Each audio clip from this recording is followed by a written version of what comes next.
Hello সবাইকে, the foodie যাযাবরের নতুন একটা ব্লগে সকলকে স্বাগত জানাই। আমি আর শীর্ষেন্দু ব্রেকফাস্ট বাইরে থেকে করব ভেবেছিলাম, তো বাইরে আর যাওয়া হয়ে ওঠেনি, তাই জন্য ঘরেই অর্ডার করে নিয়েছিলাম। শাহি জলপান জংশন রেস্টুরেন্ট থেকে আমরা ব্রেকফাস্ট অর্ডার করেছিলাম। ব্রেকফাস্টে অর্ডার করেছিলাম হলো দই ভাল্লা আর মশালা ডোসা। ডোসাটার সাইজটা দেখতে পাচ্ছ, আর এখানে 3 ধরনের সাইড ডিশ ছিল, মানে 2 ধরনের চাটনি ছিল আর সাম্বার দিয়েছিল। আর ডোসাটা দেখো কতটা বড়। এই ডোসাটা আমরা দুজনে খেয়ে উদ্ধার করতে পারিনি, মানে আমরা এখন এমনই অবস্থা হয়ে গেছে, খেতে ইচ্ছা করলেও বেশি কিছু খেতে পারি না, তাই এরকম হালকা ফুলকা খাবার খাই।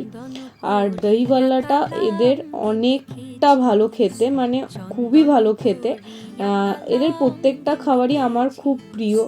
তো এটা হাতিবাগানে রয়েছে, হাতিবাগানের ব্রাঞ্চ থেকে আমরা নিয়েছিলাম। আর দহিভাল্লার সাইজটা দেখো, এরকম 2টো দহিভাল্লা ছিল, বিশাল বড় আকারে, আর অনেকটা দই ছিল। টেস্ট অসাধারণ, তোমরা একবার হলেও ট্রাই করো।